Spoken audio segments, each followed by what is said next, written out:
शुरुआत बड़ी खबर से। कहा जाता है कि राजनीति वो जिन है जिसे कभी बोतल में बंद नहीं किया जा सकता, खास तौर पर अपने देश में तो बिल्कुल नहीं, जहां उन मुद्दों पर भी सियासत होती है और जमकर होती है जब लगता है कि ये ठीक नहीं। मसलन 3 तलाक, CAA, NRC जैसे मुद्दों पर जमकर राजनीति होती रही है और अब UCC यानी समान नागरिक संहिता को लेकर एक बार फिर सियासत गरमाने के आसार है। केंद्रीय गृह मंत्री अमित शाह ने 2 टूक कह दिया कि असम में भी जल्द UCC लागू होगा।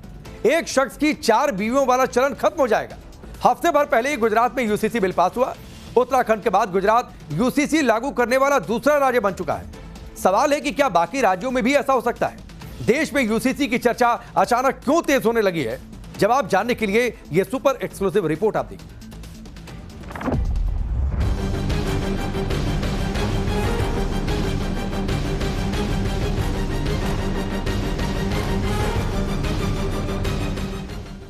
परिवार के एक सदस्य के लिए एक कानून हो, परिवार के दूसरे सदस्य के लिए दूसरा कानून हो, तो क्या वो घर चल पाएगा क्या? आने वाले दिनों में आसाम में भी हम समान नागरिक संहिता UCC लाकर 4 शादियों पर प्रतिबंध करने वाले।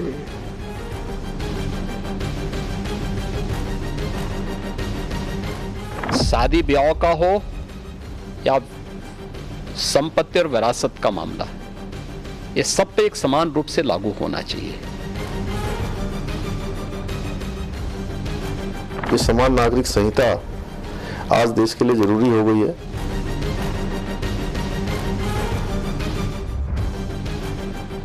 ये यूनिफॉर्म सिविल कोड का शोषा शुरू हो गया। यूनिफॉर्म सिविल कोड की बात करने वालों, ये याद रखो, इस्लाम में शादी निकाह एक कॉन्ट्रैक्ट है, जन्म जन्म का साथ नहीं है। कॉन्ट्रैक्ट है, जन्म जन्म का साथ नहीं है। क्या पूरे देश में समान नागरिक संहिता लागू होने वाली है? क्या बीजेपी शासित राज्यों में UCC लागू करने की तैयारी है? गुजरात के बाद किस राज्य में UCC लागू हो सकता है? एक देश एक कानून, एक विधान का नारा फिर से गूंजने लगा है। देश की राजनीति में समान नागरिक संहिता का शोर फिर सुनाई दे रहा है और ऐसा इसलिए क्योंकि देश के गृह मंत्री अमित शाह ने UCC को लेकर 2 टूक बात कह दी है। क्लियर कर दिया है कि अब जल्द ही 4 शादियां करने वालों के दिन पूरे होने वाले हैं। आने वाले दिनों में आसाम में भी हम समान नागरिक संहिता UCC लाकर 4 शादियों पर प्रतिबंध करने वाले।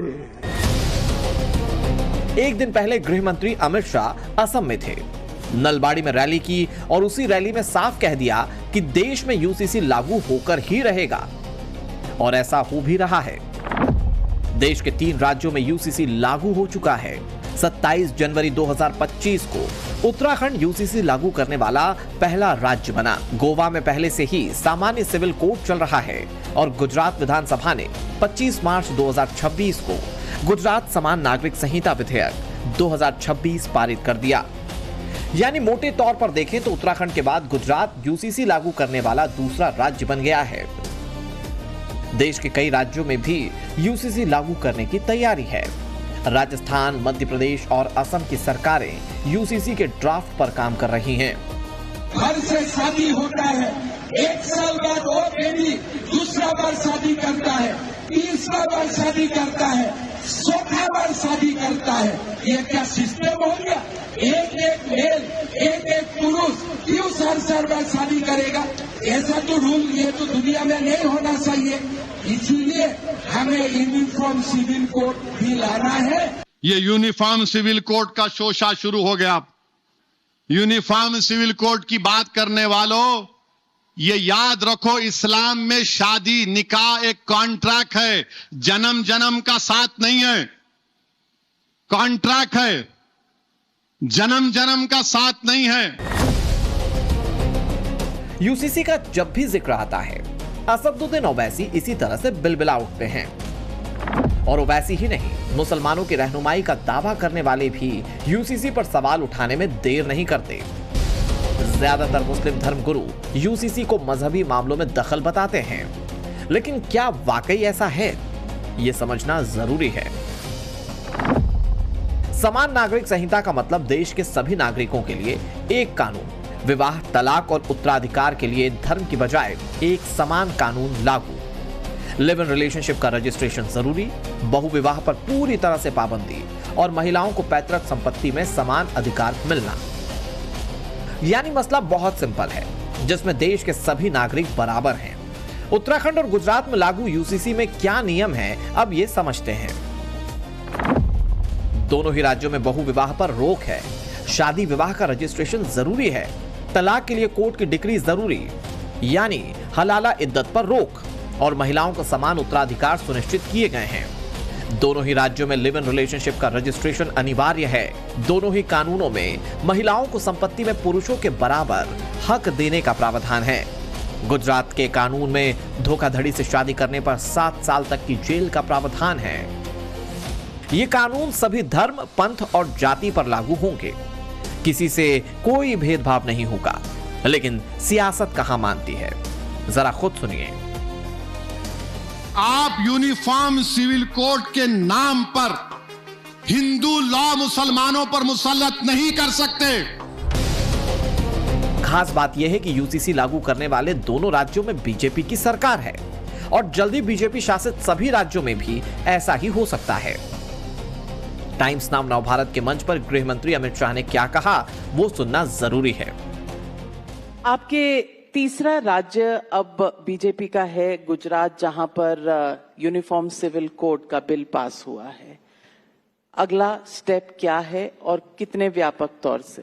नहीं, ऐसा है नाविका जी, मैंने पहले ही सार्वजनिक रूप से कई बार कहा है, जहां जहां भारतीय जनता पार्टी की सरकारें हैं, हम यूसीसी को लागू करेंगे और सर्व धर्मों के लिए एक ही कानून होगा। ये हमारा नीति।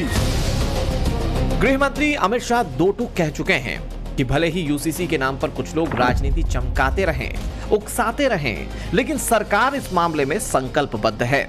और इसकी वजह क्या है, ये भी समझिए। राम मंदिर, आर्टिकल 370 और समान नागरिक संहिता। अगर बीजेपी के बीते 3 दशक की राजनीति को देखेंगे तो ये तीनों मुद्दे बार बार दिखेंगे।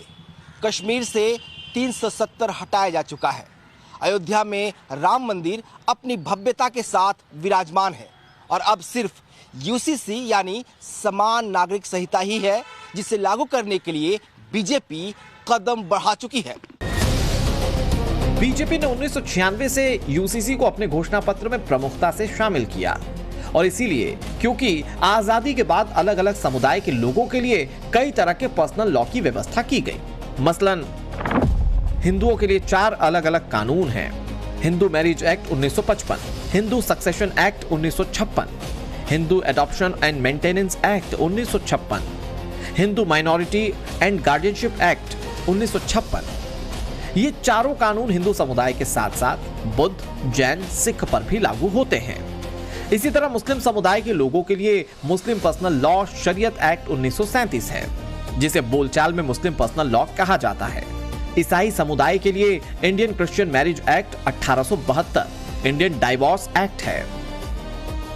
यूसीसी यानी समान नागरिक संहिता में अलग अलग कानूनों की बजाय सभी देशवासियों पर एक ही कानून लागू होता है, और ये बात संविधान भी कहता है। संविधान का आर्टिकल 44 कहता है कि राज्य भारत के समस्त राज्य क्षेत्र में नागरिकों के लिए एक समान नागरिक संहिता प्राप्त करने का प्रयास करेगा। यही वजह है कि यूसीसी पर सवाल उठाने वालों को पीएम नरेंद्र मोदी संसद में जवाब दे चुके हैं। कुछ लोगों को लगता होगा ये यूसीसी क्या लाए हैं, लेकिन जो संविधान सभा की डिबेट पढ़ेंगे उनको पता चलेगा कि हम उस भावना का यहां लाने का प्रयास कर रहे हैं। कुछ लोगों की राजनीति आड़े आती हो, लेकिन हम संविधान निर्माताओं की भावना को जीते हैं ना, तब जाकर के ये साहस करते हैं और कमिटमेंट के साथ पूरा करने का प्रयास करते हैं। एक मजबूत देश हो, एक विधान हो, यह मोदी सरकार का लक्ष्य है। ये प्रधानमंत्री नरेंद्र मोदी का भरोसा ही है कि राम मंदिर और कश्मीर जैसे सालों से लटके मुद्दों का हल उन्होंने पल भर में कर दिया, वो भी शांति से। और अब बारी यूसीसी की है।